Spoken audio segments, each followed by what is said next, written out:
brother had once given me for my birthday, a collection of short stories. Well, I started to reread one of those stories.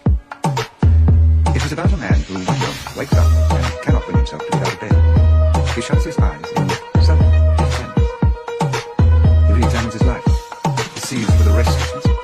He packs his bags, cuts all ties, can no longer live among the people he knows. They paralyze him. He is moneyed. He goes to Rome. He wants to burrow under the earth like a bog, like a root.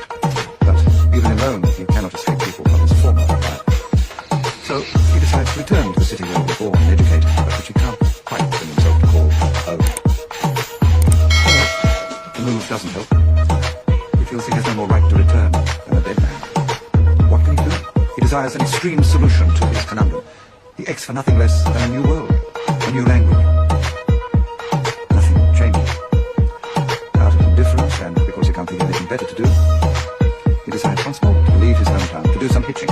A man picks him up, they ride off into the night, when bang, the car smacks into a wall. The driver dies. Our man is hospitalized, broken up. Months pass. His wounds heal. Now he wishes for life.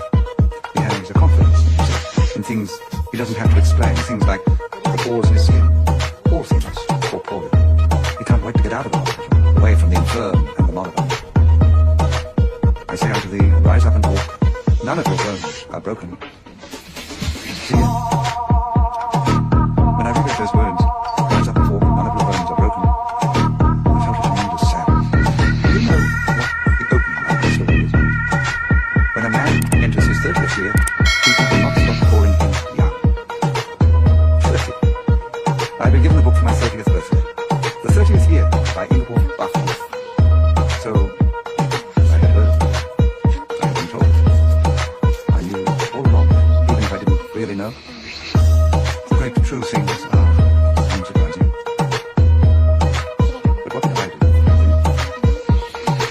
I carried on. I carried on beautifully. We were the happy couple, Elizabeth and I, that's how I saw. But in truth, I did not cherish my wife. And I did not cherish my friends. Or even my children. I just carried on. I was a success. I made my way. But with each step, I cringed. I was on the back foot.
For my birthday, a collection of short stories. Well, I started to reread one of those stories. It was about a man who one morning wakes up and cannot bring himself to get out of bed. He shuts his